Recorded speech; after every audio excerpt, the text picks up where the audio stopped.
Baik, dalam video ini saya akan membahas mengenai materi Pancasila.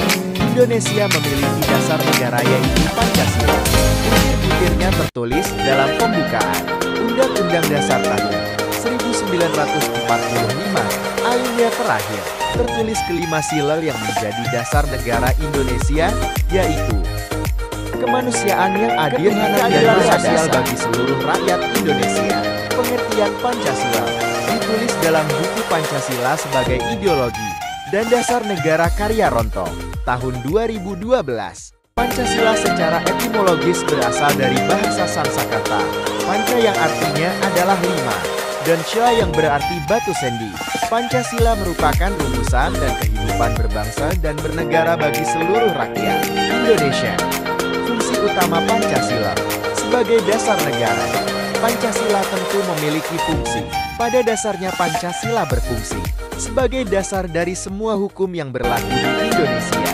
Dalam bukunya, Ronto merumuskan fungsi utama Pancasila dalam 9 poin, di antaranya Pancasila sebagai ideologi negara, Pancasila sebagai dasar negara, Pancasila sebagai jiwa bangsa Indonesia, Pancasila sebagai kepribadian bangsa Indonesia, Pancasila sebagai pandangan hidup bangsa Indonesia, Pancasila sebagai sumber dari segala sumber hukum atau sumber tertib, hukum bagi negara Republik Indonesia, Pancasila sebagai perjanjian luhur bangsa Indonesia, Pancasila sebagai cita-cita dan tujuan bangsa Indonesia, Pancasila sebagai falsafah hidup yang mempersatukan bangsa. Nilai-nilai Pancasila. Kelima sila dalam Pancasila tentu sebaiknya dimaknai lebih jelas.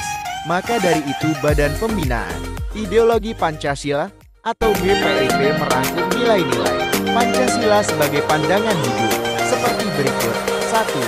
Ketuhanan yang Maha Esa. Sila pertama ini mengartikan bahwa warga negara Indonesia mempercayai dan bertakwa pada Tuhan dan disesuaikan dengan agama serta kepercayaan masing-masing orang. 2. Kemanusiaan yang adil dan beradab. Warga negara diminta untuk memahami bahwa setiap manusia memiliki derajat yang sama, saling menjaga, dan bekerja sama untuk kedamaian negara. 3. Persatuan Indonesia. Warga negara harus menempatkan kesatuan, persatuan, dan kepentingan negara dari kepentingan masing-masing. 4. Kerakyatan yang dipimpin oleh hikmat, kebijaksanaan dalam permusyawaratan atau perwakilan. Warga negara tidak bisa memaksakan kehendak pada orang lain dan harus mengutamakan kepentingan orang lain. Perbedaan cara pandang harus diselesaikan dengan cara bermusyawarah. 5. Keadilan sosial bagi seluruh rakyat Indonesia. Warga negara mengembangkan perbuatan luhur dengan cara kekeluargaan, gotong royong, dan bersikap adil. Warga negara harus menyeimbangkan hak dan kewajiban diri dan orang lain.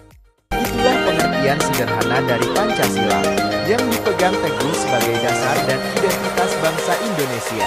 Baiknya warga negara memahami arti Pancasila, fungsi utama Pancasila, nilai-nilai Pancasila, dan arti lambang Pancasila.